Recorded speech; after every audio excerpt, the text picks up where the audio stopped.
someone who's seen boxing and so many strange things happen in boxing, did that shock you?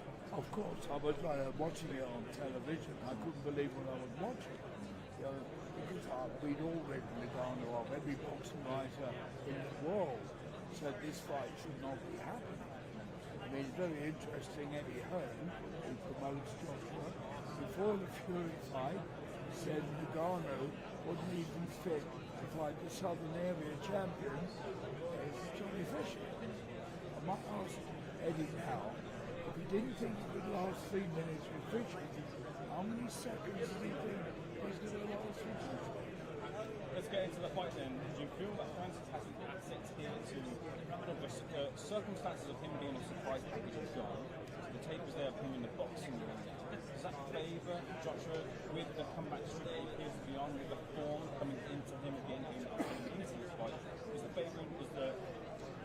Should the favourite firmly be Joshua in this fight? Oh, absolutely. I mean, look, Ngannou isn't a boxer in the Queensbury Central rule, but he's proved if you're not very careful and he hits you on the chin, you're liable to get knocked out. So, you know, Joshua's had the warning before he steps in the ring. He knows he can get careless, but I would think after 3 or 4 rounds, Ngannou will go up against Joshua. Joshua, I do believe that Fury was not 100% in that fight. I think he was complacent. I don't think he trained diligently as he will for Usyk. So, you know, that was one of the factors why Ngannou produced that sensational punch in the 3rd round.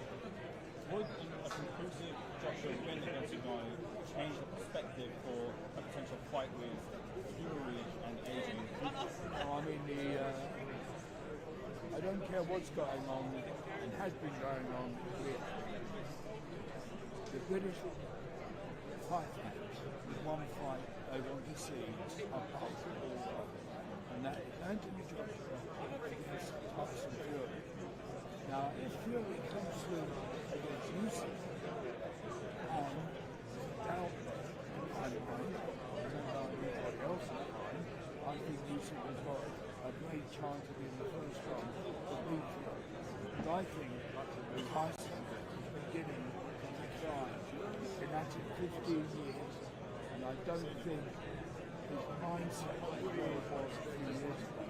I think he's acting more like a celebrity than the boxing lifestyle with Netflix series, etc.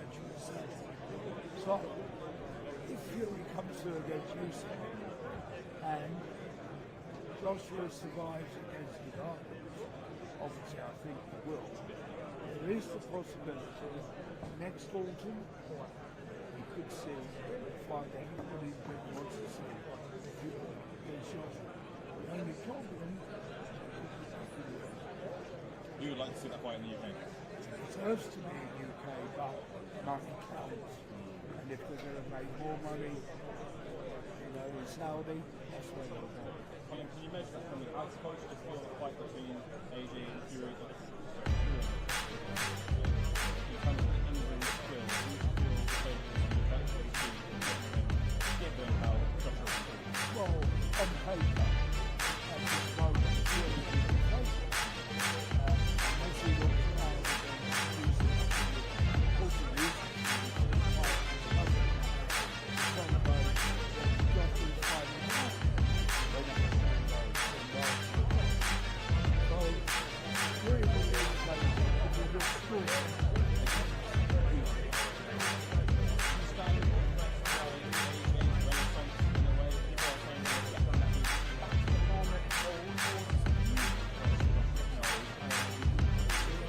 A lot of stuff was made by certain members of the media after he beat Otto Wally. Come on, he did what he was expected to do. Stop Wally. I mean, who the hell is Wally? With all due respect to him, he's not considered a top class guy. His claim to fame was by cutting Fury so badly he needed 47 stitches in the eye. That's his own claim to fame. A lot of boxing fans have been expecting Anstreich to potentially be in the ring against Herbie or Zhang as opposed to Ngannou. Were you expecting that? Well, it's a possibility because, again, boxing politics being what it is, the IBF have already said once the fight the title is unified, they're taking the IBF title away from the ring to fight the guy from Croatia. So there's every chance to get a foot in the door with another good fighter. Joshua could fight Croatia, whose name I have difficulty saying, as you can gather. Easy for me to say. Croatia. That's right. Again, I've been seeing a lot of things come and go in this sport, and we're going to be seeing two heavyweights in the podium here. Two heavyweights in the form of Eddie Hearn and Frank Warren they've been shaking hands, they've been put together. Has hell frozen or what? Well, is it for the good of the sport? I mean, it's good for the sport if they last as friends, because it could lead to all kinds of very good domestic fights. And when you've got two promoters pulling together for the benefit of the industry, it'll be good for the sport. But being an old cynic, I just wonder how this love affair between Warren and will last. Should have happened a long time ago. Oh yes, but there was another famous feud in British boxing many years ago between two young promoters, Jack Solomons and Paddy Levine, and their feud lasted 30 years and they never ever came together. Should Francis Ngannou get the victory over Joshua? It'll be a second victory for your book as he got the victory over Zuri in your eyes. What's it saying about boxing, and what's it say about Francis Ngannou's prospects of maybe winning the title? Well, I would then want to manage the government. It wouldn't in that case. Exactly. I mean, if you can knock out Joshua, I mean, it would be the greatest upset since obviously Buster Douglas and Thompson, which was in 1990. Might even be a bigger upset because he'll be only in his second boxing match. I mean, I know he's a fighter, but he's not a boxer. You've got the ruling in this card being Joe Parker versus Gilles Jacques fight there. Do you know if that's materialising or who the I don't know, but if I was Parker, I wouldn't want to know Mr. Zhang. He is the one that I think they would all fight straight. He's a lot, we found out with Joe Joyce, he's a lot better than we thought. I think he's a very, very serious contender. Whoever's What are Wilder's prospects given his defeat to Parker and given his contentment outside of him? Well, I mean, having seen him, I was really surprised to see how bad he looked that night. He looked like he didn't really want to beat him. And but then, when you analyse Wilder right from the very beginning, his one great asset was that he ran his right hand. But when it came to boxing, he was always extremely quick. If you remember the Cuban teams, was beating him easily, and then he ran into the right hand. And that was it. So, in reflection, I was not great. He had this tremendous power in his right hand. Well, I may not see you for your Usyk happens, so perhaps you can get on who wins the undisputed crown. I'm going to stick my neck out. I've got a feeling in my gut that Usyk would be clever enough to get the decision over. Simon, great way for you. Looking forward to much more conversation with you. Great to see you. Good health. Thank you so much for being second out, sir. Thank you very much. It's all mine.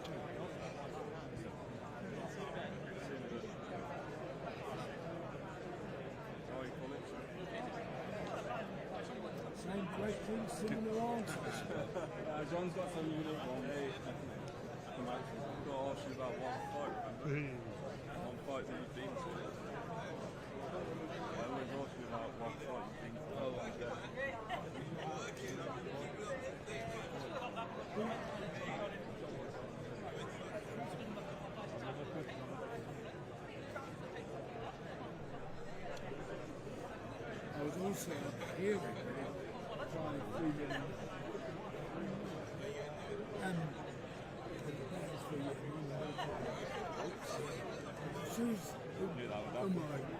I read it. I was going to fly anyway. The boys went up my mouth. It's fine.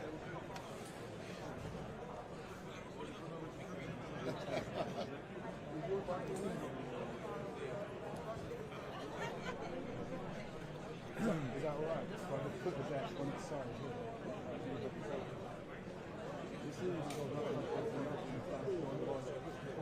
I'm going to need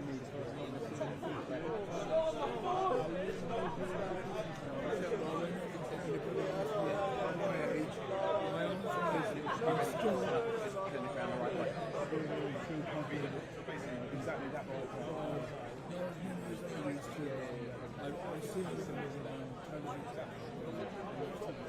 You are up most of the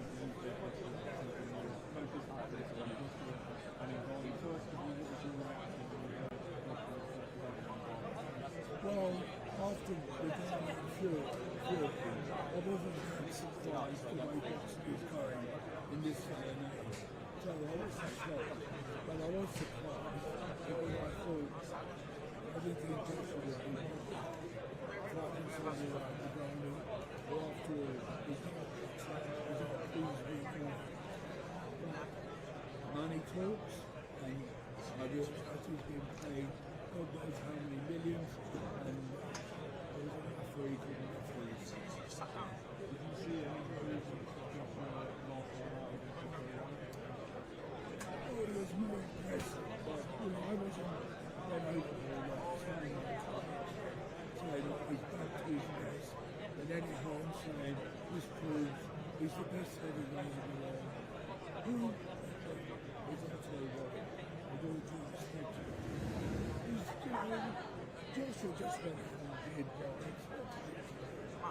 One of his heavyweight shows, his claim to fame was put in 47 full sets. Fury to the 47 stitches.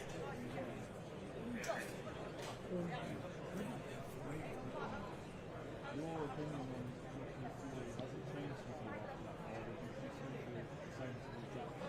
Well, if that happens, there's a long way.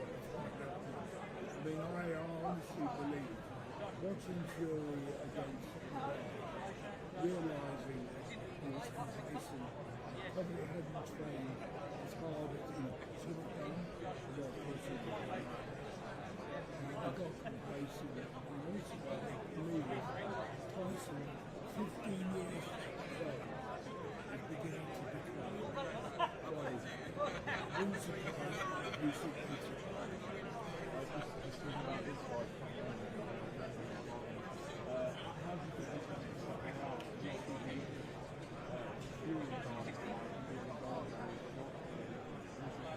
well, you've got to be one puncher's chance. You know, Josh has already had his wake up call by watching what he did to Phil. Who ever thought in a million years that Phil would end up on the canvas? So Joshua knows he's careless, racing, he gets through early on.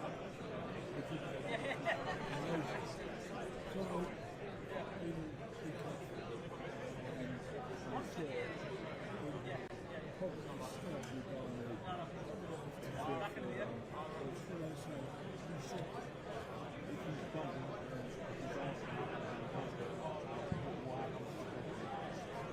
I don't know whether he could face the best. If he was to get match. I couldn't see I would think his career was that good. I mean, reduced the trilogy, reduced it, we got out the window. But what's happened to Ryan since he was to his prime?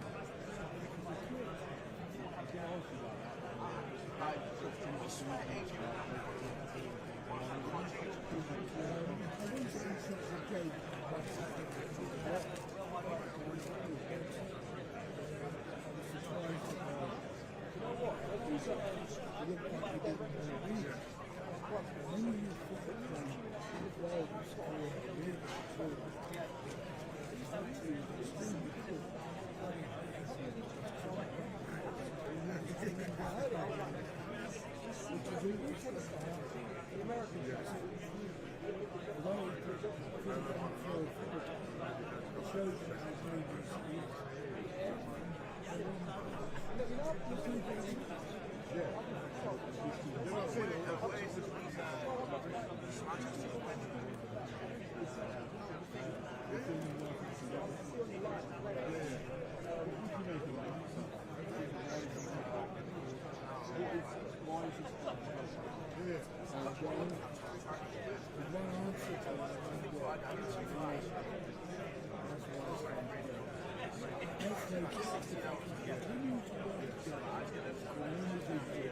Was it you or the camera? Sorry. Was it you or the camera? Either. It's up to you. Might be a bit bright though. Might be a bit too bright though. Yeah.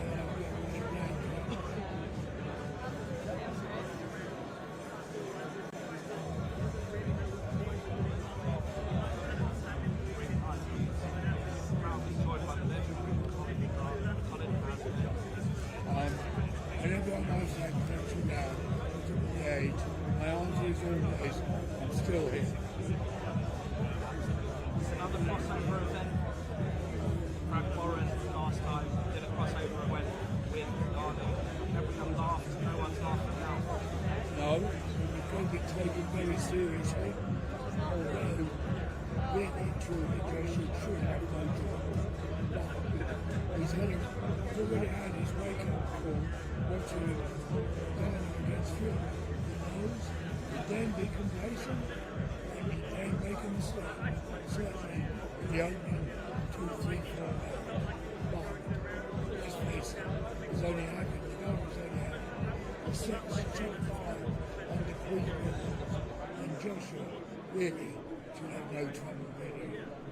What did you make of the Ngannou fight in Fury before it was before the fight, so when it was signed? What did you actually make of it? I thought it was a farce.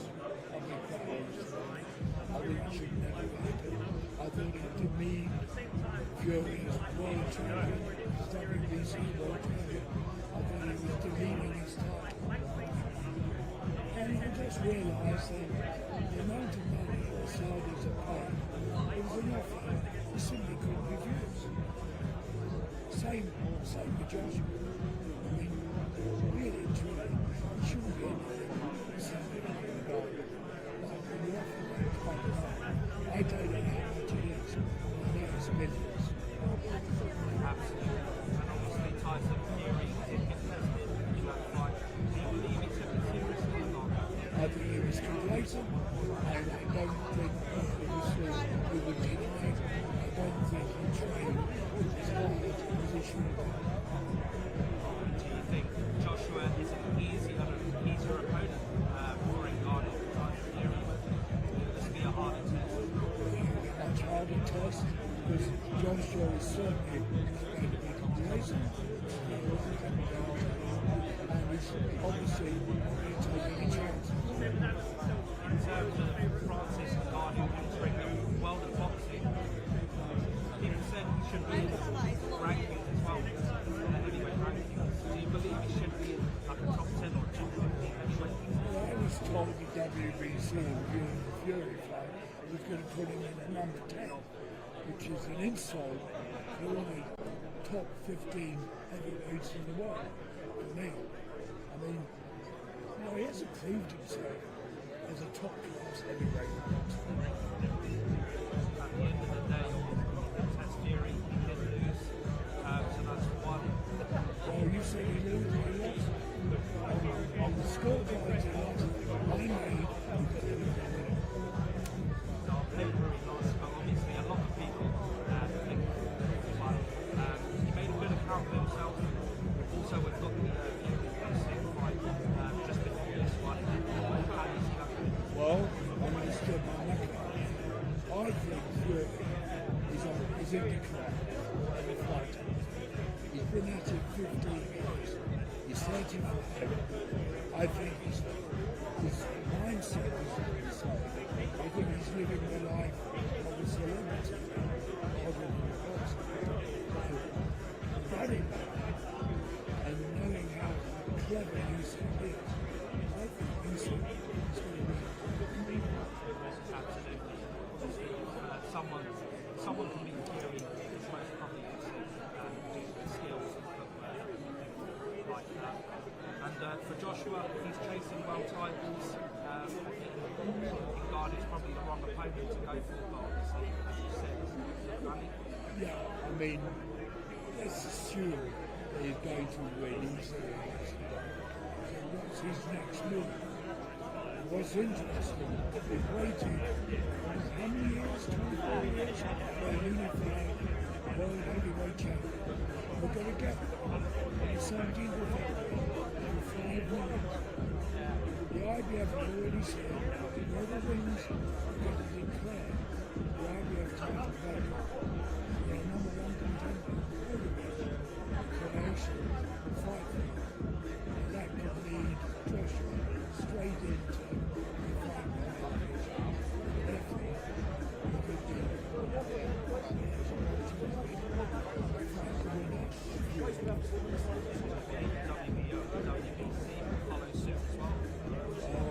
this is the inevitability of modern boxing politics. It's frustrating for fans, people like me, boxing writers, but it is what it is. Nothing we can do about it. We can rail against it, rant against it, but it's all about money. Thank you very much for your time and hope to catch up soon and catch up after the fight. Okay. Let's go back to work.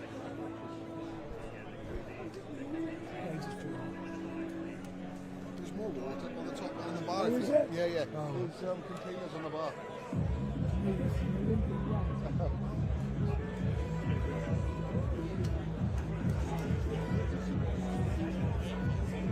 No. Ah, just put it there.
Hello?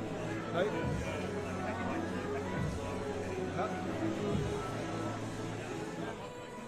Should be out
his team have come earlier. Yeah.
right, fans, we are live.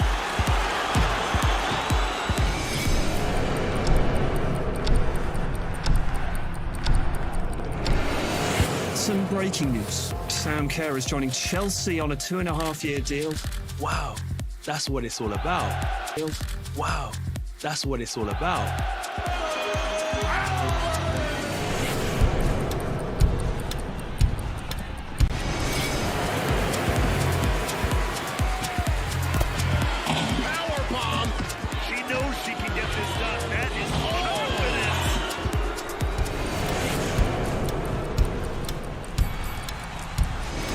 Easily browse at his own schedule to see upcoming fights or catch up on recent events. Never miss a punch by setting reminders that alert you on your mobile device. I am here with the main event, Jay Swingler. How are you feeling? Absolutely fantastic. Are you not entertained?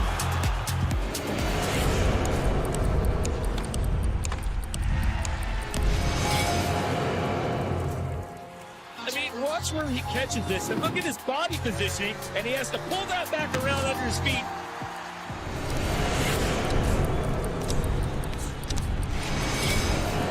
Navigate fight night, key moments, replay the rounds and the action you want to see again and again.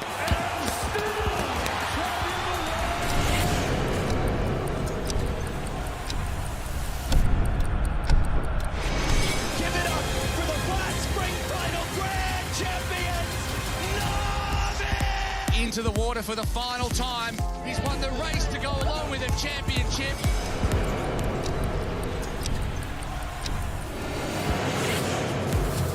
Absolutely magnificent. What a strike that is.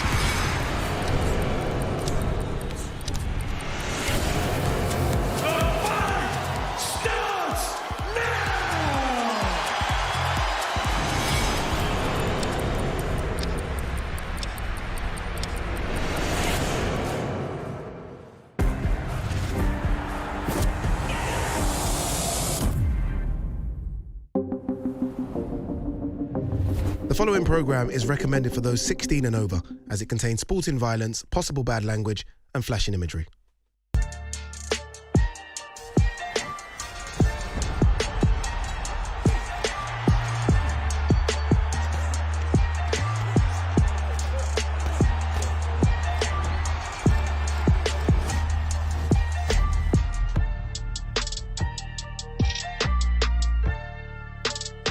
The Ngannou Boxing Show is live from London as 2024 kicks off with another mega fight announcement. This time, it's the heavyweight showdown between two-time former champion of the world Anthony Joshua and former UFC heavyweight champion Francis Ngannou.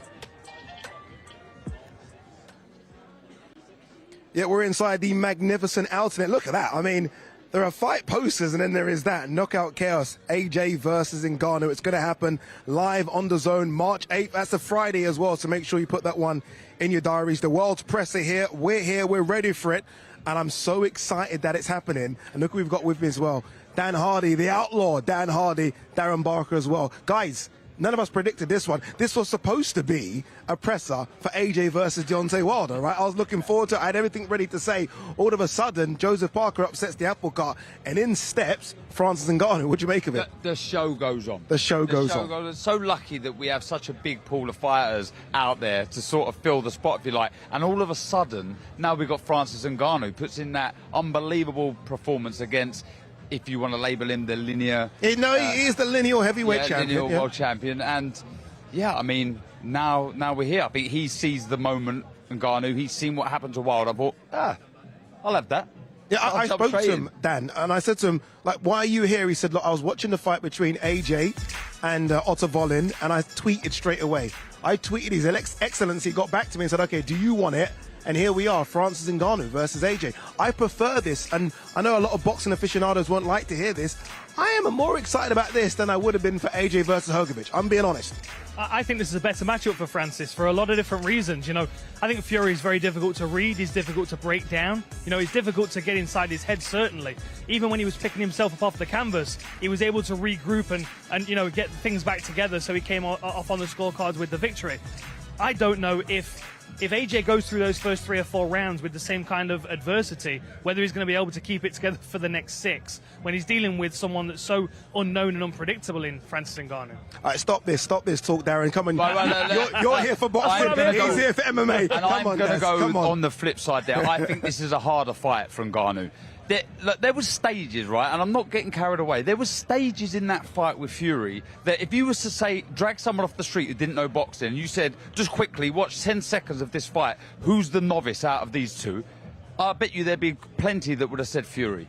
The way he was falling over his right hand when he was throwing the shot, and that allowed Ngannou to find that left hook. AJ's not going to do that. He punches precise. He's accurate. He doesn't fall over the front foot. When he throws a jab, he properly throws the jab. He doesn't just pour it out.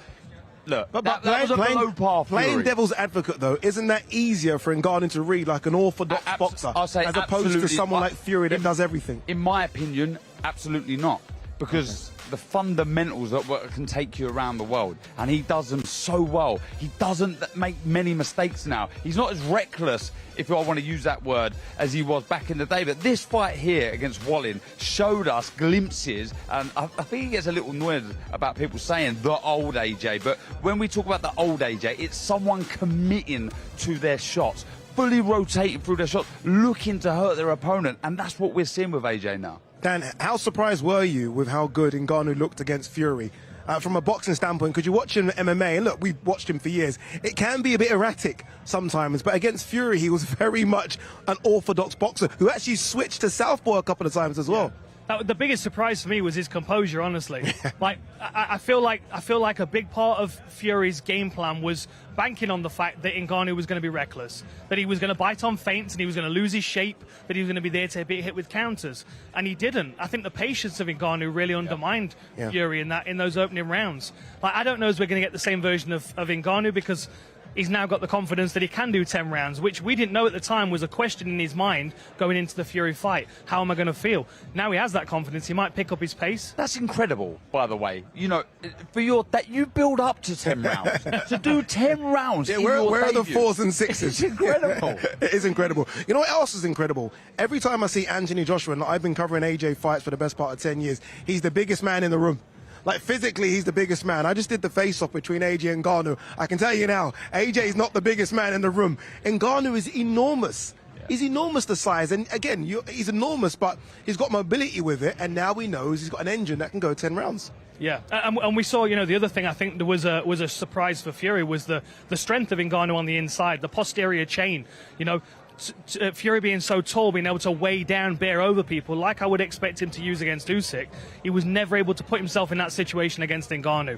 And I don't know whether AJ is going to be able to do that as well. Does he just avoid the clinch entirely to save finding out whether he's stronger or not? That's going to be a good little battle. Who's the strongest between these two?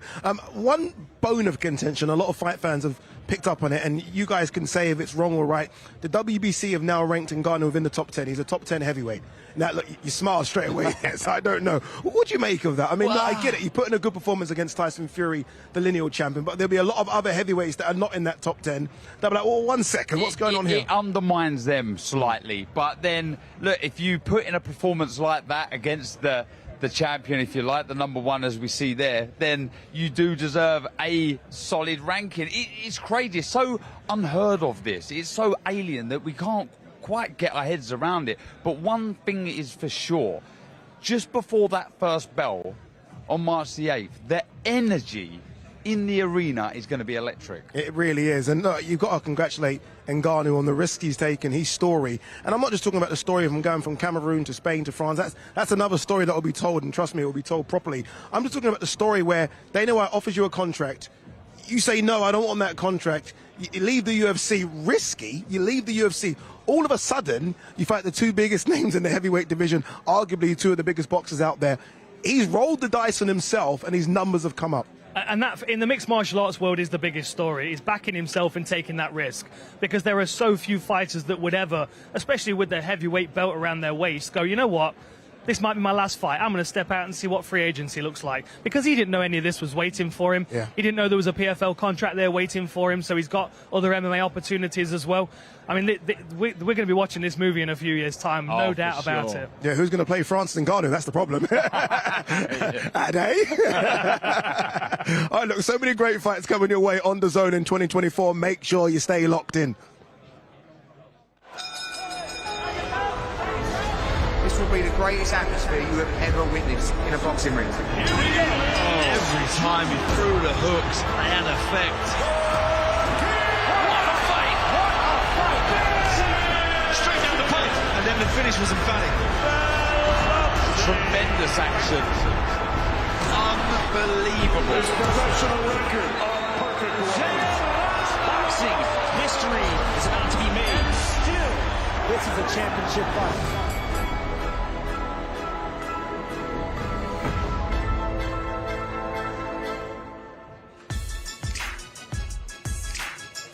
Yeah, not a bad 2024, is it? Kicks off with Jaime Munguia versus John Ryder. I like that one. Conor Benn back in action as he looks to bid to get into maybe title contention in 2024. He takes on Dobson. Then Belanga versus McCrory. Some of the fights coming your way live and free on the zone. So again, as I said, make sure you stay locked in for that one. What's the MMA community saying? Dan, you've obviously got your ear close to the ground. Are they excited about what Ngannou's doing? Are they like, 1 second, we want to see you back in the PFL, fighting some guys in MMA? What are they saying? Honestly, I think people are surprised. I think people were expecting to see him back in the MMA world pretty quickly after the Fury fight. But honestly, because the performance was what it was, I think straight away people were like, well, we'll kind of hang back. We'll wait in the MMA world and you can go and do your thing. The MMA world will be waiting for Ngannou whenever he comes back. I think we're enjoying this foray into boxing for as long as it's going to last for him, to be honest. Yeah, it's funny because prior to the Tyson Fury fight, and even after that fight, I was like, John Jones. We need to see John Jones versus Ngannou. John Jones moving up to heavyweight. And it's not even, no one's even speaking about it anymore. It's like, that's just vanished. No one's saying in John Jones versus Ngannou. No one's saying Aspinall versus Ngannou. All of a sudden, it's Ngannou versus boxers, and that's all they want to see. It's crazy. It really is crazy. And unfortunately, him stepping out of the UFC heavyweight division kind of left it in a bit of disarray, because John Jones came back, picked up one win, looked fantastic, then tore his pectoral muscle. Stipe Miocic is into his 40s now, so he's kind of hanging back, waiting for John Jones to come back. And then you've got Tom Aspinall looking like he could beat anybody in the world right now, holding an interim belt, desperately waiting for his crack at the actual title. It's a really strange thing. I wouldn't mind seeing Tom Aspinall cross over into boxing. I was just thinking that. I know Tom's got hands, and I think Tom can cause a bit of problems for anyone in the boxing world. AJ, if he does fight, and look, fingers crossed, no injuries, March 8th, that'll be 4 fights in under 12 months. That's incredible. I mean, you know, I mean, fighters nowadays are doing 1 fight a year. So 4 fights in 12 months, I mean, he's back. Yeah, he's called it as well. He wanted 3 last year, didn't he? He got that, follows it up quickly with this one, be it slightly different to what he's usually expected to fight. But that's how you get your timing, your distance. Not that he needs to build his profile anymore, but it does give him an opportunity to, you know, forge his way into some huge fights. For me, this is a tune-up fight. Look, I'm going to get real here. He's a big name, Ngannou, but I really do feel this is kind of a warm-up fight for AJ in the sense there's something looming, and that's the winner of Usyk Fury. Got the me, if I'm honest. IBF heavyweight rankings. They're obviously the champion, Alexander Usyk. We all thought it could be when Wilder fell off Philip Hrgovic, the #1 ranked in the IBF as well. It's funny, as you were saying it was a warm-up fight, Dan was kind of nodding his head like, okay, you really think this is a warm-up fight? A 6'5", 265-pound guy? The thing is, I'm not disagreeing with you. I can see the play from Eddie and the team. I think it's a very, very smart thing to do. Ngannou is the commodity to beat in heavyweight boxing right now to make a statement to Fury. But it was also Fury's plan to utilise Ngannou as a marketing tool for the Usyk fight, and that backfired on him.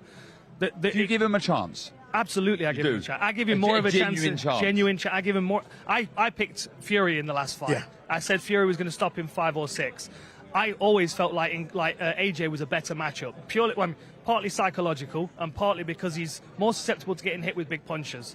And I don't know as he recovers as well psychologically as Tyson does. That's the biggest question for me. You can see the stage set behind us, by the way. Josh Denzel is going to do a fantastic job, I know, of hosting. The reason why we're waiting, I've just been told, is because Francis Ngannou's eating.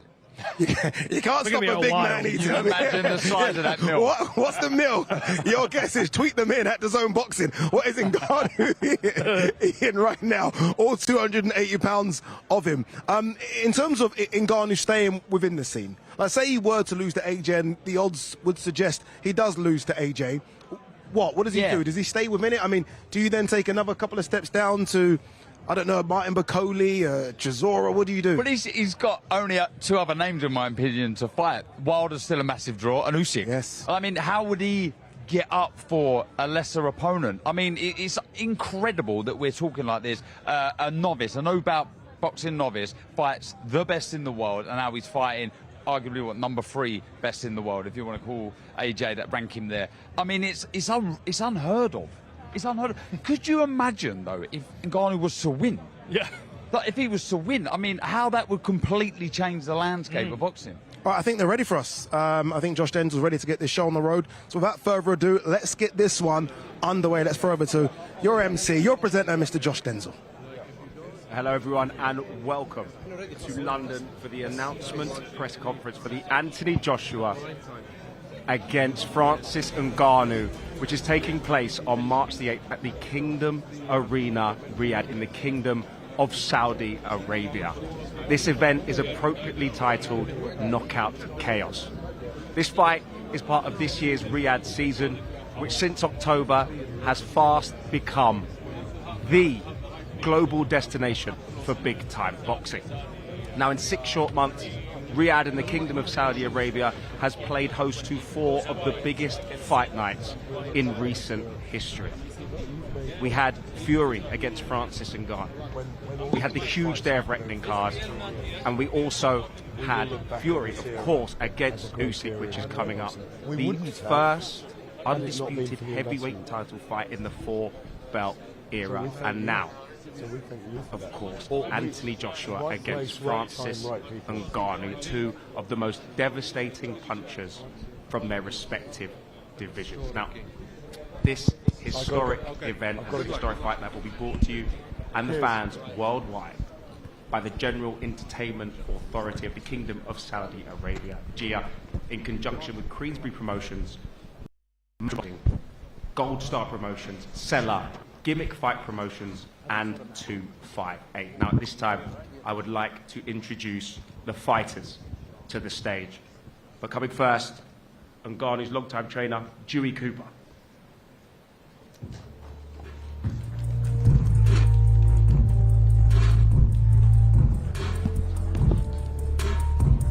Welcome, Dewey. Now, next to the stage, long-time promoter of Anthony Joshua, Mr. Eddie Hearn. Well, you can tell everybody. Yeah, you can tell everybody. Go ahead and tell everybody. I'm the man, I'm the man. Next to the stage, Hall of Fame promoter, Frank Warren.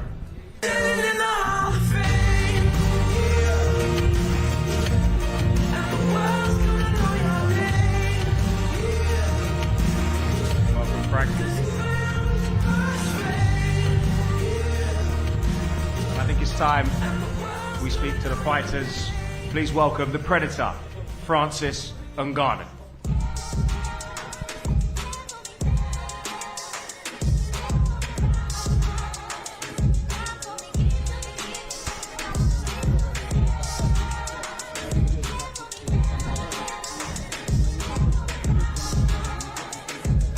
And last but not least, former 2-time heavyweight champion of the world, Anthony Joshua.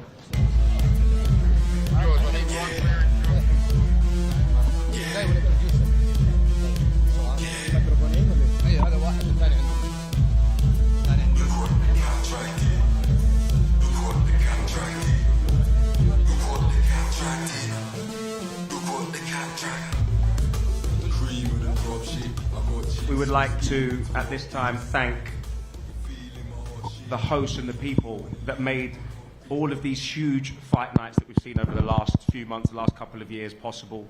His Royal Highness King Salman Abdulaziz Al Saud, the Crown Prince Mohammed bin Salman, and of course the chairman of the General Entertainment Authority of the Kingdom of Saudi Arabia, Jia, His Excellency Turki Al Sheikh.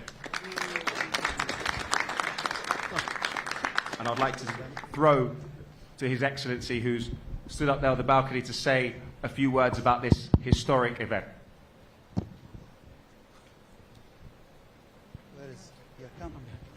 Come with me.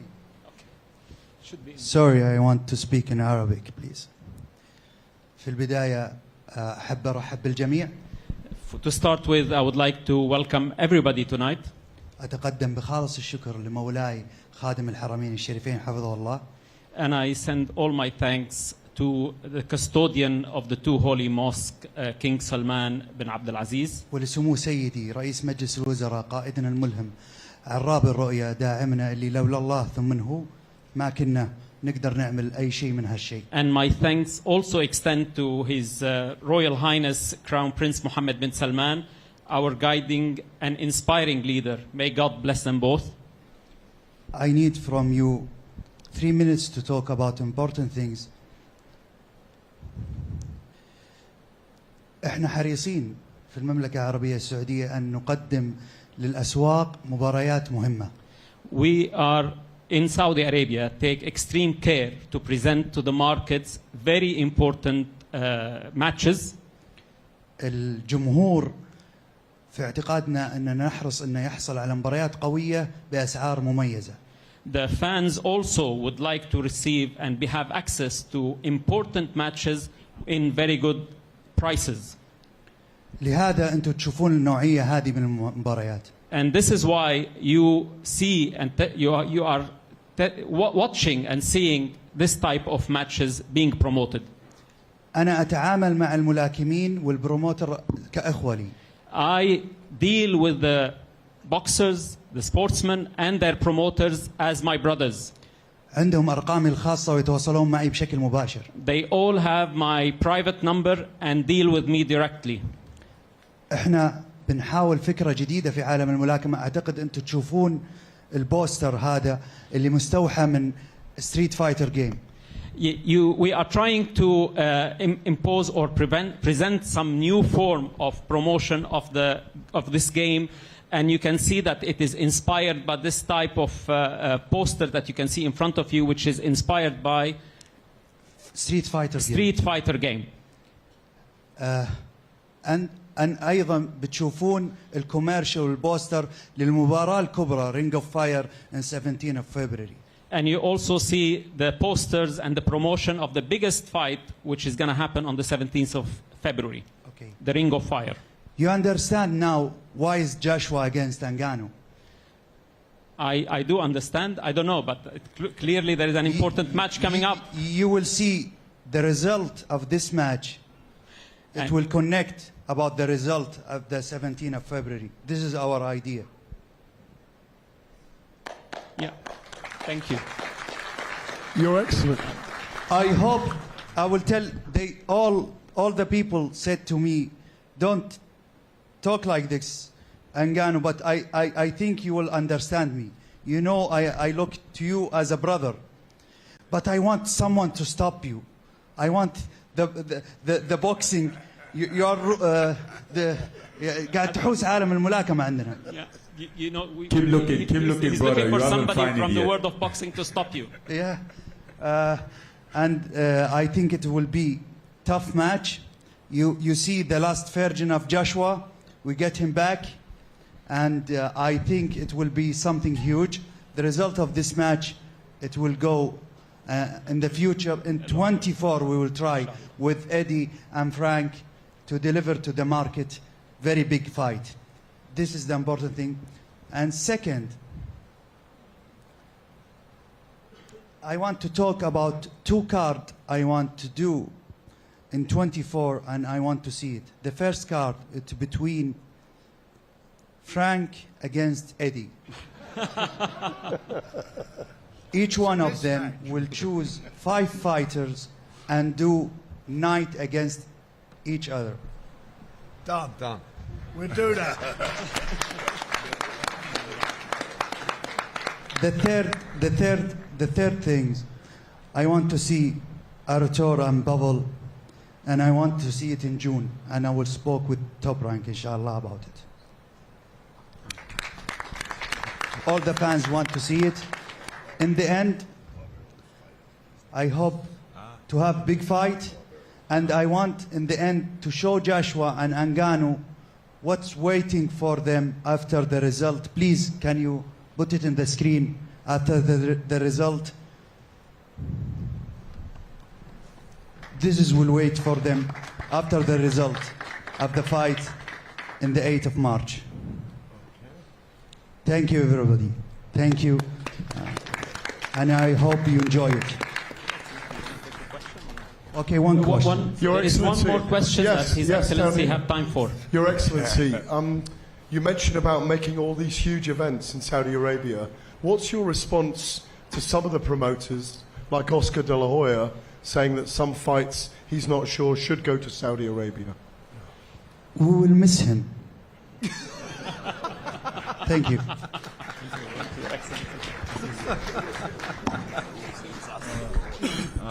Definitely a fantastic vision for boxing over the coming years. Now, back in October, we witnessed an incredible back-and-forth contest between Francis Ngannou and Tyson Fury, where I think to the shock of many in the boxing fraternity, Francis Ngannou gave Tyson Fury one of the toughest tests of his career.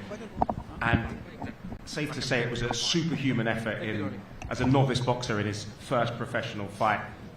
And his opponent, Anthony Joshua, coming into this bout on the back of a spiteful, one-sided victory against an opponent that many believe could be a banana skin in the road to regaining his heavyweight titles. There's bound to be fireworks. Now, to start this off, I want to go to Hall of Fame promoter Frank Warren. Can you tell us a little bit more about your role, Riyadh Season's role, and His Excellency's role in delivering these incredible fights that we've seen over the last few months and years? Well, first of all, I'd just like to say a thank you to the Crown Prince of Saudi Arabia, the General Entertainment Authority of Kingdom of Saudi Arabia, Chairman His Excellency Turki Al Sheikh, our co-promoters, Sellers, Gold Star, Matchroom Boxing, as well as 258 Management, and Jimmick for making this event, Knockout Chaos, happening. This is the 4th event of the Riyadh season, and just saying how it is, if it wasn't for His Excellency and his team and the support of the Riyadh season of Saudi Arabia, these fights just would not be happening. That's a fact. It doesn't matter which way you want to dress it up. He has been instrumental in making those fights these fights happen, the previous fights, and instrumental in getting Eddie and myself sitting at the same table. And we've just made another big fight that's going to happen. His best against our best. We're going to make that event happen. This is just what boxing fans have been crying out for years. They've been begging for us to make the fights, which sometimes have been not financially viable for us to make happen, but now it's changed. It's happening so quickly, so fast, and it's one after one great fight, followed up by fantastic undercards, brilliant undercards. I mean, it just keeps coming and coming and coming. We are in probably the golden age of boxing, world boxing, without a doubt. And if anybody doesn't want to be on board, then they're a fool. I'm very disappointed that Oscar should say what he said. He should know better than that. This is great for the sport. The fights are happening, and it's down to His Excellency and his team. And I am, for me at my age, I'm 72 next month, I've never seen anything or been involved in anything like this in boxing. This is just brilliant, and if you're a boxing fan, you're in boxing heaven. So from me personally, and I think from everybody in boxing, thank you, Your Excellency, for all you've done to help and make these events happen.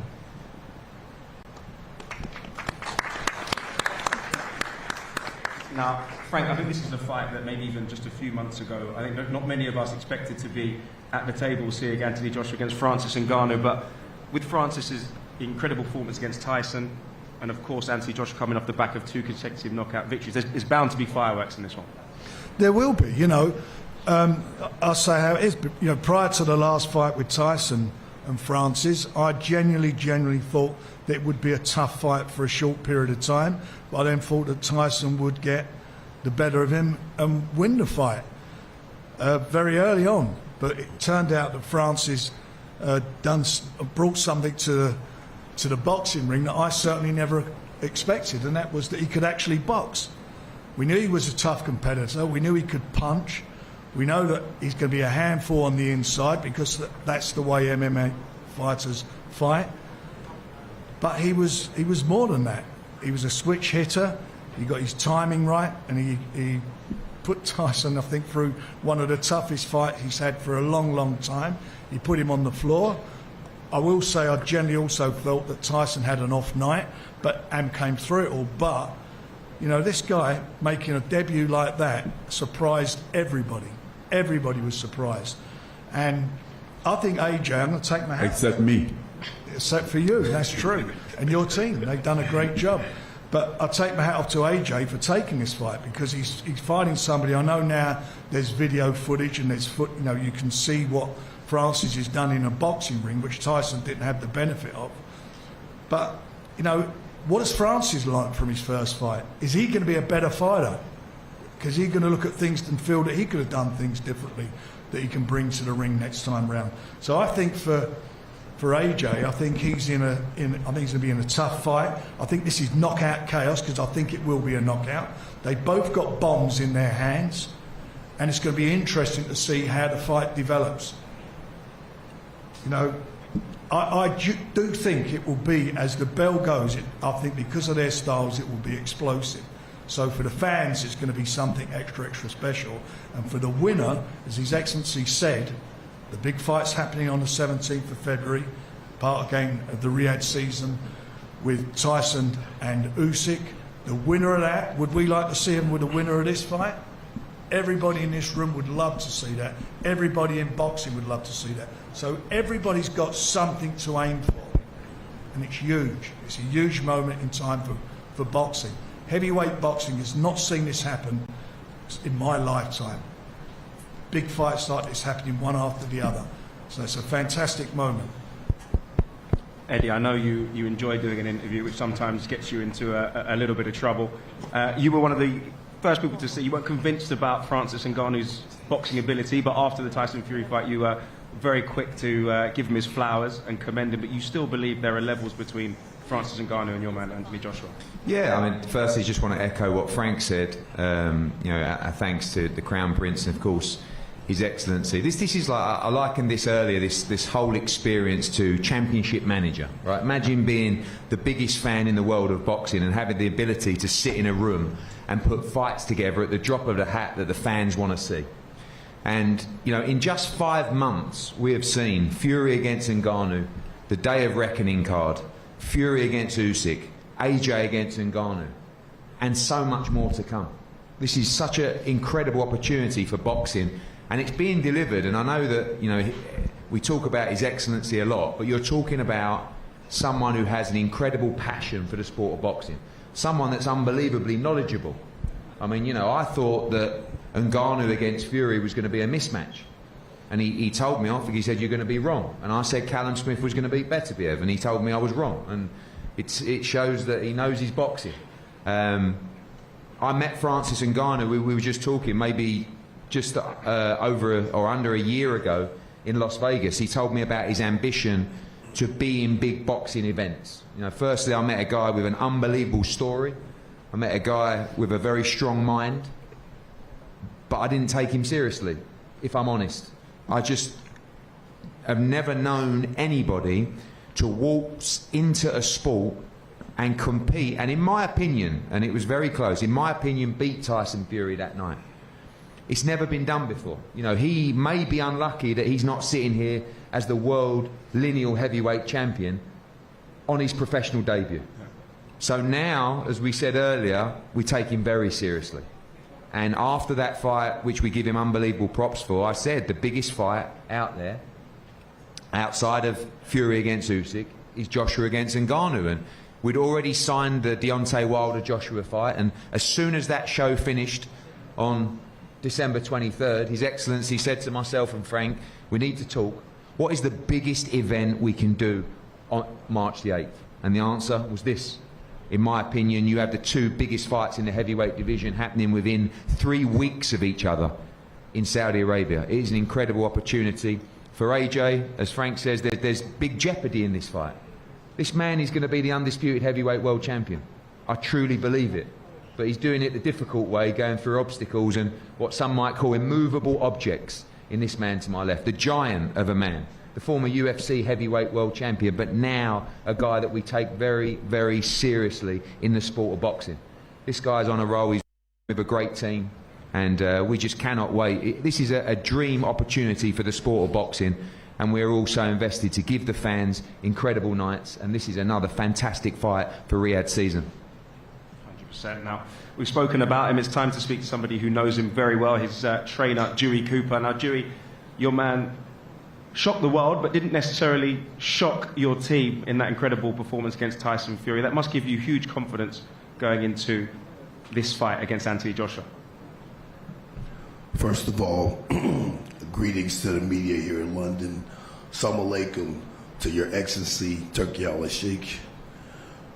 It was no surprise to us, the Tyson Fury fight. We told you all from day one what was going to happen. And the same thing applies here. We expect fire, but at the end of the day, the flaming fist of Francis will finish Joshua, March 8th in Riyadh, Saudi Arabia. Nice and succinct. I enjoyed that. Now let's speak to Francis Ngannou. Francis, your pre-fight confidence was vindicated with your performance against Tyson Fury. Now, when you said you left the UFC to have the biggest fights, with the biggest paydays, the biggest purses, on the biggest stage, it doesn't get much bigger than this, does it? No. First of all, I want to thank everybody here to show up, to come here and make this press conference great. Thank you to my brother, the Excellency, for one more time again putting me in this position, you know, to live my dream, have all those great experiences, such as the one that I had in Riyadh 2 months ago. It was amazing. So hopefully this will be the same thing and finish the same way. I've been sitting here, listening to people talking, and even Eddie praising me, which I appreciate that. But at the same time, I'm not sure if he's honest or if he just want to get me sleep on his guy, which that's not going to happen. I'm just a beginner out here that's gonna train really hard and do everything and come as an underdog to win the fight. So I don't take my last fight as a reference and think that I get this done and think that I get everything. You know, I know exactly where I am at. I'm just a beginner, and I'm definitely gonna come up better and yes, get better and better. So that's my that's how I see things. I'm getting prepared for a tough, hard fight. Yes, the Tyson Fury fight was great.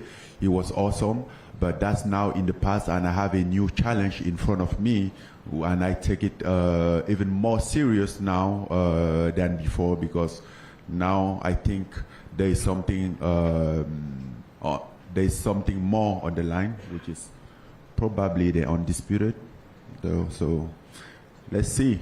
Maybe I will do something that nobody has done before, and I really believe that I have the tools of doing that. Starting off having a win against AJ on March 8th in Riyadh, which is going to be a big fight. Not an easy one, but a possible one, and I'm going to take that. Francis, you haven't pulled any punches in the build-up to this fight already. You come out and said, I've heard that AJ doesn't have a chin. I'm going to test that out.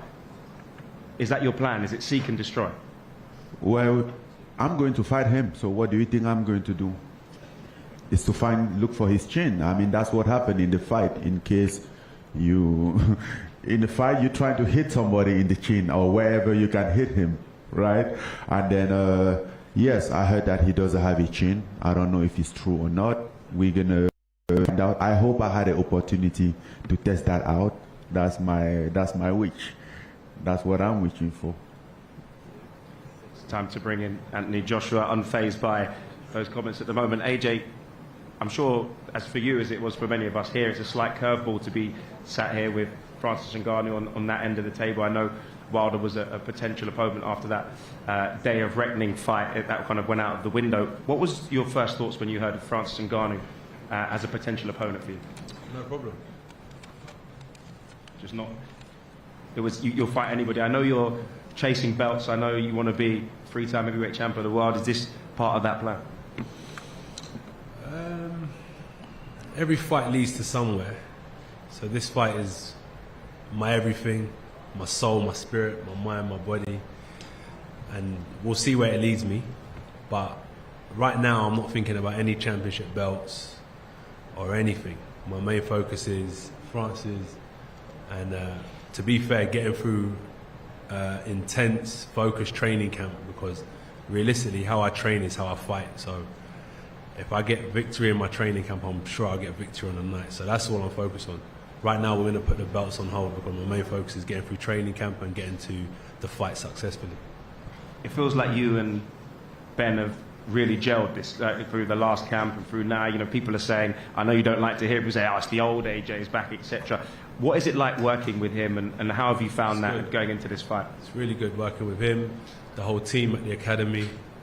They've helped a lot. I still speak with Derek James in the States, but being home and having someone just as good, like, I'm just searching for greatness, really, continuously searching for greatness, how I can elevate myself, push forward in every aspect of my game, and this is just another challenge. And during these challenges, I find out so much about myself. Even though I already know who I am, I know I'm going to discover some new things about myself, but things that can take me to higher heights. No doubt. Now, before his boxing debut, he was an unknown quantity. Now you've seen him for 10 rounds. You know, there is footage of him online you can actually look at and watch now. What does he bring to the table that you got to watch out for? I won't say too much, but he brings 2 arms, a body, like every other fighter does. But it's just his mind that's different to everyone. Everyone has their own unique, like, they're unique in their own way. But in terms of the frame and the makeup of someone, he's seen people like me, I've seen people like him many a times before. But it's just his mind that I'll have to conquer in the ring. You have to take someone's soul, you have to take their spirit. And I'm looking forward to the challenge for sure. And that's it, really. It's going to be good. It's going to be explosive. Got many ways to skin a cat. I can counter punch, he can counter punch. We can both box, as he's proven himself too. And we can both trade. And it was going to be a good fight. And shout out to His Excellency as well, my promoter, my whole team, 258, for getting me in this position to showcase why I'm the top heavyweight in the UK. And I'm not really too concerned about the world. I'm trying to conquer where I live. I just want to conquer and make everyone know that I'm the one who puts boxing on the map. There's the riches of heavyweight around, especially in the UK. Now, to finish off, before we go to the face-off, I would like to give the final word to Eddie Hearn. Eddie. No, thank you, Josh, and just to replicate what everybody said here, thank you for all turning up and being part of a huge event. Like I said, the ability to sit with His Excellency and Frank and brainstorm about potential fights for the kingdom is a blessing. And it's been very difficult to go through this press conference with the thought of Matchroom versus Queensberry and the 5-fight dust-up that's going to ensue later in the year. But as a fight fan, you know, although Callum Smith suffered defeat at the weekend, to hear him talk about Bivol against Beterbiev, I think everybody in this room, these are the kind of matchups that we've been missing in boxing that can just happen so naturally when you've got someone who is so passionate and has the ability to make them happen. So, you know, welcome to Francis and his team, and Anthony, and you know, to hear people talk about these potential matchups in the heavyweight division. And like I said, if you can imagine the winner of this fight facing the winner of Fury against Usyk, and it's been a long dream of Anthony's and all of the teams to become undisputed champion. I know his focus is just on Francis Ngannou, but to have those opportunities is incredible. And you know, get ready for an unbelievable event that you know, these guys are taking care of on February the 17th. Fury against Usyk, Joshua Ngannou, all within 3 weeks of each other. Just incredible opportunity for our sport, and thank you for the passion and the vision. Boxing is definitely in an incredible place, with thanks to Riyadh Season and everyone who's put this together. It's time for the face-off.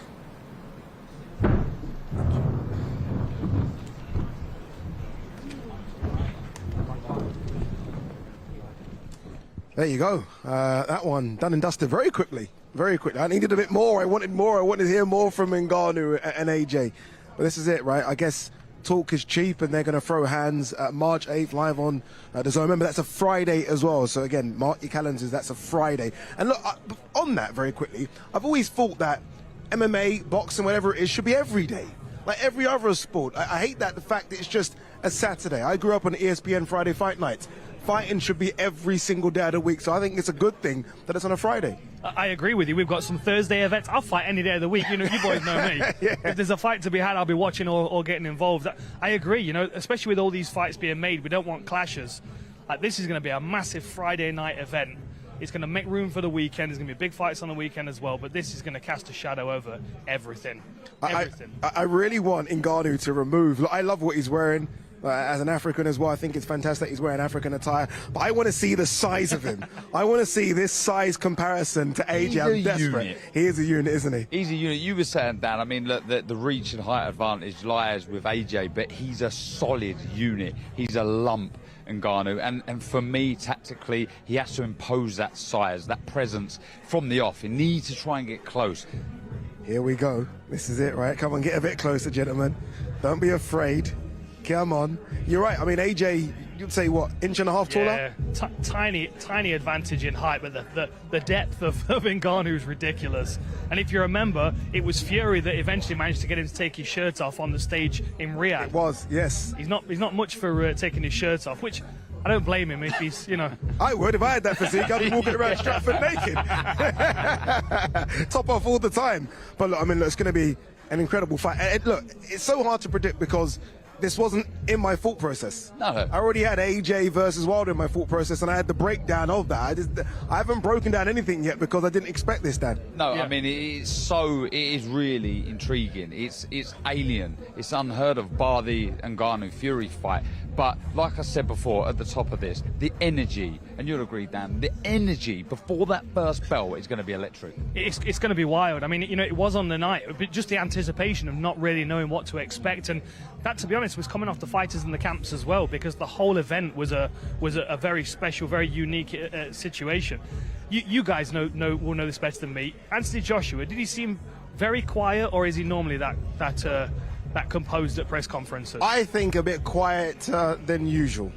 I think he's very stoic anyway. He was against Otto Vollen, he certainly was against Hellenius, but I think he was a bit quieter than usual here. And I do wonder if it's because, look, he did call the Fury and Ngannou fight a gimmick fight, and all of a sudden, well, now you're in that spot, and you've got to make sure that you make this look a lot easier than Fury did. Maybe, I don't know. There's going to be huge pressure. Yeah. You know, that ring walk when he makes his way to the ring on fight night, he's going to be nervous because there's going to be an awful lot of pressure. There's a lot riding on it. The pressure as in you have to not only win that, but you've got to look good. Yeah, 100%. Well, look at the big man's here. Can we get him a mic? He's no time to waste. He's joined us already. Let's move up. We'll shuffle in a little bit. Yeah, there he is on camera. How are you? Good? Good. Yeah? Yeah. What was that like? What was you've done a kind of semi-face-off already in Barcelona, but you do it again. What's it like going sort of eye to eye with him? Normal. Yeah? Yeah. You don't win a face-off. You win a fight. Yeah. That's the key in boxing. People will say, oh, he looked away first, he looked away last, he done that. You don't win a face-off, you win a fight. So this is just protocol. Is it strange for you, again, that preparation or the mindset at least, I know you're very strong on that, would have been Wilder, right? You get past the Otto Vollen, it was Wilder. It was never Wilder for me. Was it never, or just what, a next opponent for you? It was Wallen. Okay, but I mean, as soon as the job was done against Wallen. He had already lost, didn't it? Okay, so you're already thinking of the next guy. I was just thinking about Wallen. Yeah. Until my job was done, I was like, what's next? They said that Wilder's really off the table. And I was like, fair enough, okay. They'll let me know what, like, my team's a good team. They let me know what the next opportunity was. And it's Francis, we're here. And then March the 9th will be done, and what will happen? March 8th? March 9th it will be done. Oh, okay. Oh, I know what you're doing. And then like, it's crazy world we live in, because then it's just like, what's next? Yeah. That's how it goes. And straight after Wallen, I was like, what's next? And this is the opportunity. Obviously, it's a must-win. The most important thing is to win this fight. But in the back of your head, are you thinking about outdoing what Fury done? Are you going to look for the knockout? If I'm honest, not at all. You'd like to? I like to hurt people, definitely. Definitely, I really do. I really do. But if you look at it, every opponent that me and Fury got in common, I've knocked them out. Every opponent. Or I've stopped them. Yeah, no, you're right. You're making me start thinking, but you are correct. Every opponent. So I'll just do what I need to do. I've never been in competition with him anyway, in that sense. But if you are talking in facts and stats, everyone that we fought that's similar, I've ended up breaking their face or knocking them out. So we'll see what happens. Is there anything that you can get from that Fury fight, though, from research? You've got 10 rounds of research for Ngannou. What can you get from it? Yeah. We research deep. I research a lot. We can get a lot from it. But also there's going to be similarities in the little parts of stand-up that he has shown in his MMA career. Also, let's say, for example, let's say you're Francis in MMA. You're someone that he's fought that's better at grappling. You're someone that he's fought that's better at stand-up. So what I tend to do is look at how he's performed against a better stand-up opponent than someone that's grappling. Yeah. So there's a lot of information that you can get from other opponents that he's fought in MMA as well. Doing MMA research as well. I like to hear that. Cyril Gahn's the guy for stand-up, by the way, if you're looking for someone. Bit of research on it. Final one. I know you got to go. You've got so many obligations to do. It will be 4 fights in 12 months. That's a lot. I mean, that's a lot. How's the body holding up to that? Because we don't see that from, not just from heavyweights, we don't see it from anyone nowadays, 4 fights in 12 months. Parker? Yeah, Parker's been busy. Parker's been busy. Any results were there to see? Yeah, that's what I'm saying. So it shows activity's good. Do you know what it is? Obviously, the body goes through a hell of a lot through training camp. But also doesn't mind. You get stronger. Yeah. And it's rare that fighters turn up to the ring 100%. But we're good enough to fight.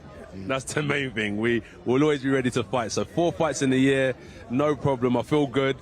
I've really got to push myself beyond certain limits in training camp. Let's see how my body holds up. But my goal is to be 100% fresh for this fight and go in there fitter, stronger and smarter than I have been in my last performances. Can I come to training camp? Have a look?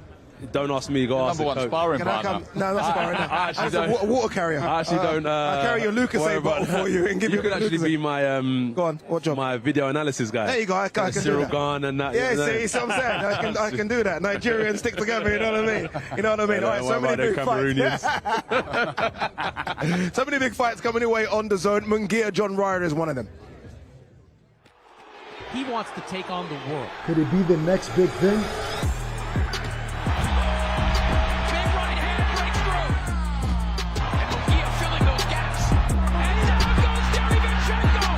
Taking on all challenges. Heart of a lion, John Ryder. He's a warrior. What a fight! What a fight we have here in our main event. We got Grace under pressure.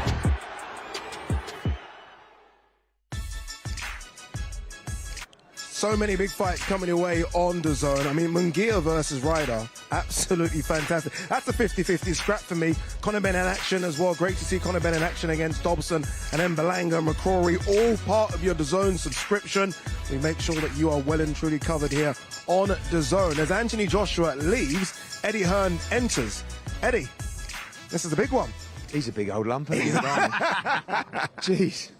I mean, he's talking. I'm looking at the size of his head. Yeah, that's and the I'm one. thinking, you are massive. Yeah. And then actually, when I turned to AJ, he actually looked tiny, like for the first time. Like, and this is the first time in his career he's fighting anyone of even, I mean, equal size, but certainly not someone that is bigger than him. You know, height maybe not, but like in terms of mass and size, this ain't going to be easy. You know, and the worst thing is, you know, I thought the Fury and Ngannou fight was going to be a mismatch. Obviously, how wrong was I? And then I started, you know, spinning my mouth after that, saying Joshua will deal with him inside 3 rounds, which can happen. Yeah. But you know, so much of elite level sport is in the mind, and this guy is I mean, you must know. You've been around him for years and years, and he's a serious dude. Like, this is not someone who just thinks he's coming in for the payday. He's here to win. And now the carrot as well, you heard it from His Excellency's mouth. Basically, the winner of this fight fights for the Undisputed Championship against Fury, Usyk winner. So Francis Ngannou's looking at it going, oh my God, I could, in my third fight, I could become undisputed heavyweight world champion. We've dreamed about it, you know, for AJ's whole career. We've been so close to challenging for it.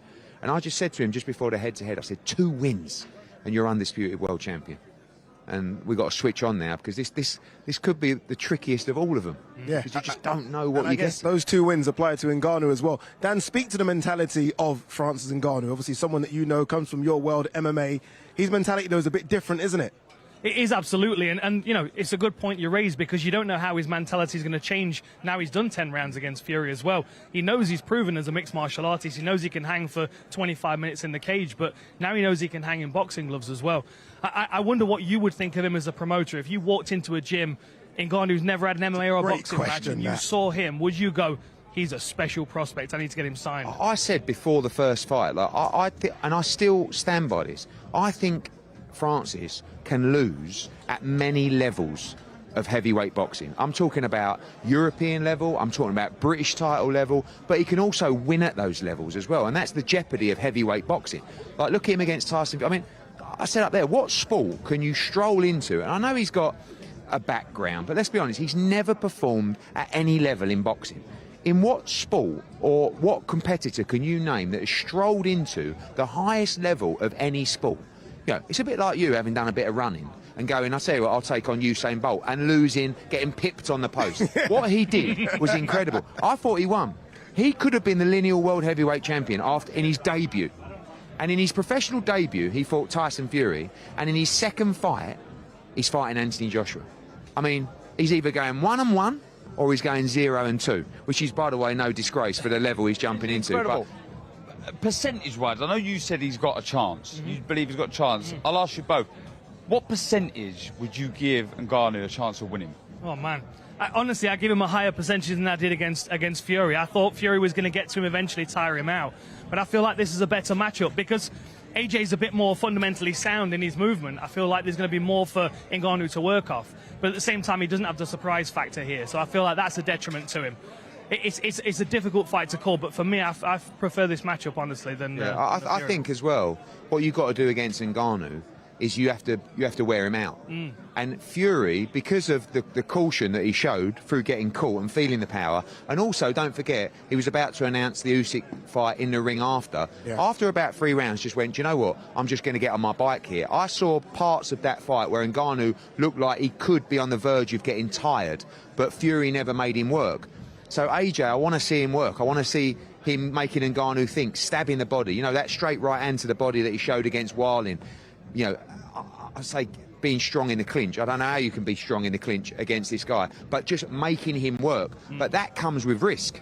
You know, on the other side, should AJ just sit, you know, in and out of range and just be smart, just pick him apart? Like, he doesn't have speed to concern him. The speed is going to be when they're up close, and, you know, AJ likes to trade up on the inside at times. And the reason that Ngannou is so dangerous, he will throw with you.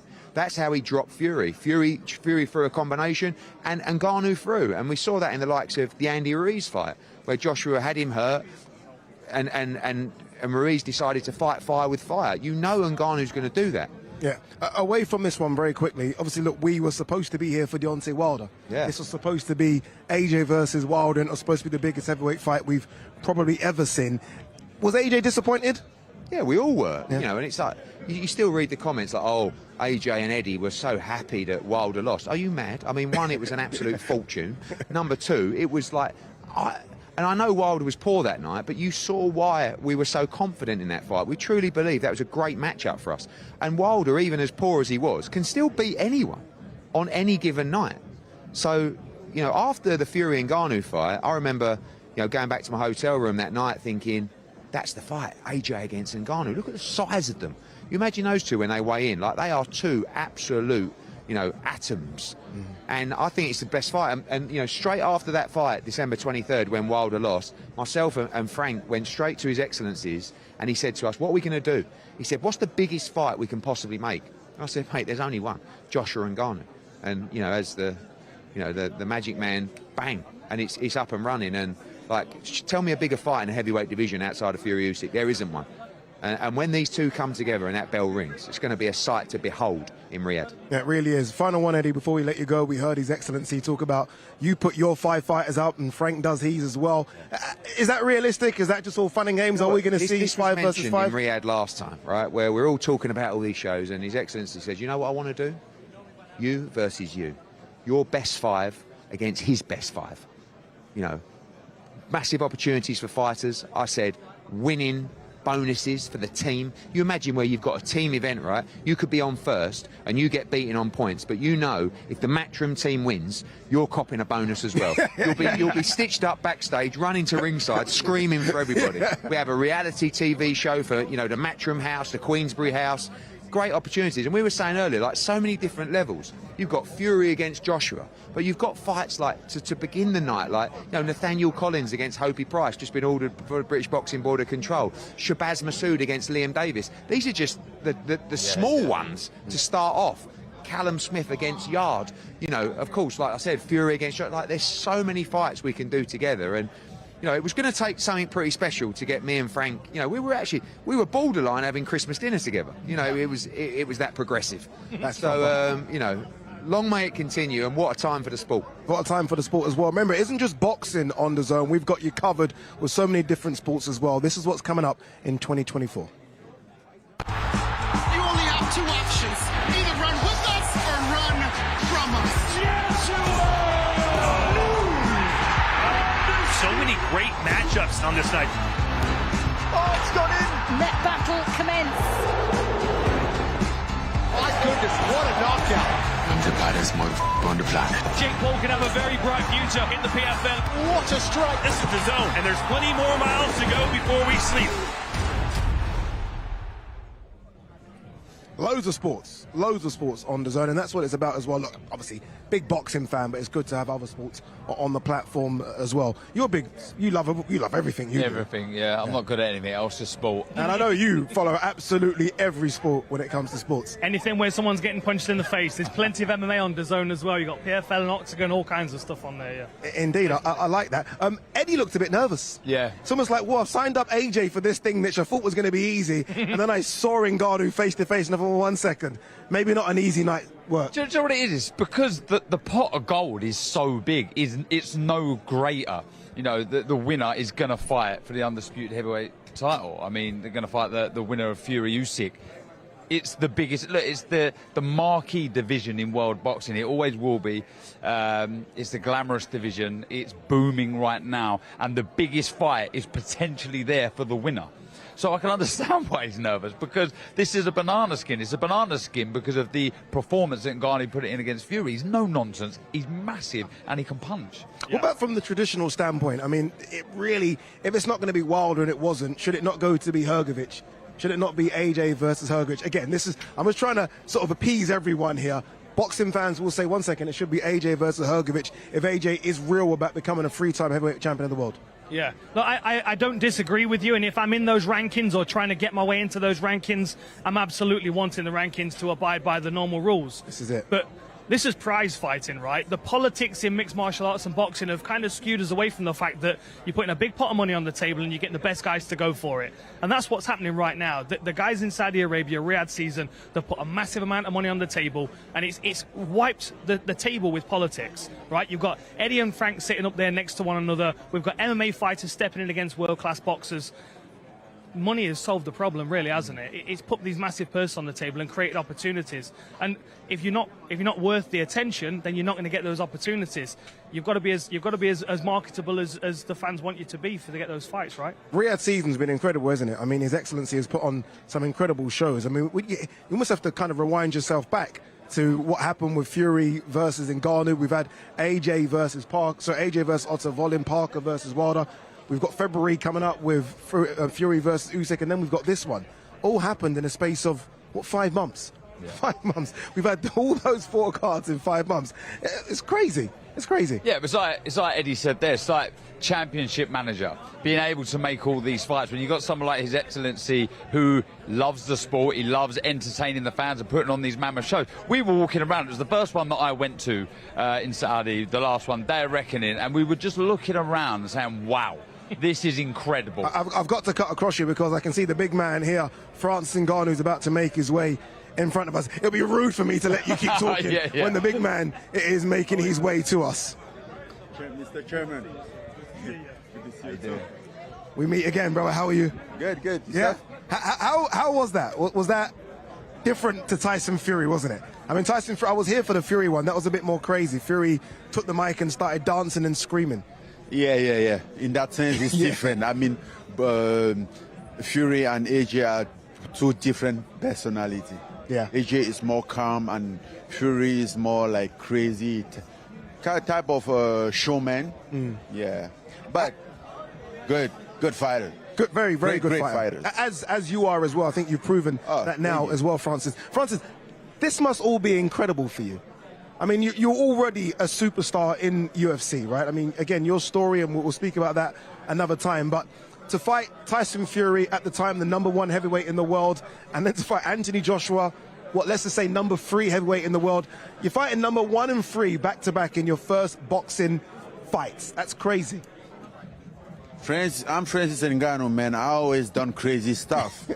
Are you not aware of it?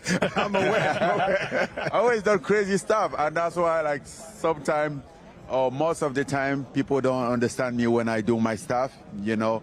But I go by, I'm a very spontaneous. I go by how I feel about things, and I think we are here today just because, like, I have this dream that I never give up on. You know, it's been almost 25 years or more since I've been dreaming of boxing. And here we are today, regardless whatever happened along the way, regardless what was the obstacle from the beginning, regardless my upbringing into life, you know, my way still worked to manage to get me here. So not too bad. you know this fight's not going to be easy, but I've heard you say you think it could be easier than the Tyson Fury fight. What makes you think that? You say I know what? You think that the fight against Anthony Joshua will be easier than the fight against Tyson Fury? Well, easier means more easy than someone, and then I don't think Tyson Fury fight was easy, and I don't think this one's going to be easier. I think it's going to be hard or maybe harder. That's how I view fight. I don't view fight like easy stuff. You don't get in the ring and to fight and to get punched by somebody and think it's easy, right? But yeah, that's what I said at the top of the question. It's not going to be easy, but is it? I've heard you talk about the punch complex, resistance. Yeah, the complex of it, the style, everything, right? At first, I would have said Fury was more a complex fighter, unorthodox, complicated, based on his style than Tyson Fury, than AJ, because AJ is very orthodox. He's a guy who do basic, but he does basic, but he does it in a very almost perfect way. So it's easy to understand, or it's less complicated to understand AJ than to understand Tyson Fury. So that's what I meant. But no, not easy at all. You know, I think the Fury one is gone, is past. Now we move in this one, and it's the biggest one. Every challenge has to be perceived and prepared as the biggest challenge, as the biggest obstacle, as the toughest one, and that's how you prepare. You don't go to someone and like, this is easy. Like, did you see my record in boxing? It's 0-1-0. That's what they put on my boxing record. I look at it, I'm like, yeah, but that's hold on. How come do I manage to get here, do this kind of like happen? 0-1-0. So there's not a easy boxing match against a guy which is like 33 something. Like, come on, man. Yeah. Francis, tell me. So, first of all, what's life been like since that Fury fight? And at what point did you sit and watch the Fury fight? Did you sit with your team? Did you make some notes? Did you I never watched it? That You've never watched fight. it. I watch highlights. Okay. But because the most part of it, I think I process in my mind. I can still think about that fight, everything that been going. But what I trying to deal with the most is what I was thinking at those moments, because it's very important to feel, control yourself, your mind, and how you were feeling, and like trying to see what I could have done better instead of what I have done at this moment, or what I could have done better in the whole fight to get it better, you know, like stuff like that. So it's just, I just process it. I'm not going to watch it as it was a strange fight. I'm processing the fight, and then for the most part, I don't need to watch because I recorded it. You were there, right? You were there. You did it. Francis, I'm a big boxing and MMA fan. There are a lot of MMA fans that are maybe worried about not seeing you in the PFL, having your fights. Is it now boxing? Is it PFL? Is it MMA? Is it a bit of both? What's the plan? It's a combination. As I said, I'm a guy who fights, like to get, I don't really like to get hit, but I like to hit people. Very hard. And anytime when there's some good person to hit in a big fight, ring me off. So I will come and try to hit and not get hit. That's what matters. But at this point, I'm not done with MMA. I can tell you that I'm not done with MMA because I still believe that I still have there's still some great fight out there that I can still offer fans. My MMA fan was my base, which also helped me to get into this position. So I'm still thinking of how to work with those community. One final question.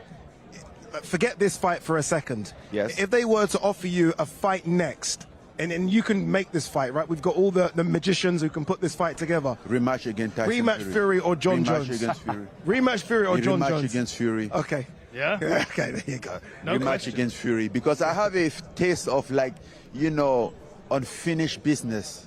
Obviously I wasn't mad after the decision, but I still have this feeling of injustice. Like when you feel like something wasn't right, wasn't just. I still have that feeling. Did you think you won the fight? Yeah, I won the fight. I believe that. One second. Do you think he didn't win the fight, Darren? I think Fury just won the fight. He said. You think what? I think Fury just won the fight. I said that as quiet as I could. It's your right of thinking. So it was very close. Don't get me wrong. It was close. No, I think I won the fight, but again, that doesn't matter at this point, right? But still, I have that feeling, and I really think I can do better. I can do better. So I wanna. You wanna? What do they? Scratch that itch. That's what they say. Scratch that itch. Yes. Don't worry about him. It's not his fault. It's the way he thinks. Francis. Francis, thank you very much. Dan, thank you very much. Darren, thank you very much. We're back to the Kingdom of Saudi Arabia, and it's a big one, isn't it? Francis Ngannou versus Anthony Joshua, March 8th. Put that one in your diary. The big boys are about to throw hands. Knockout Chaos.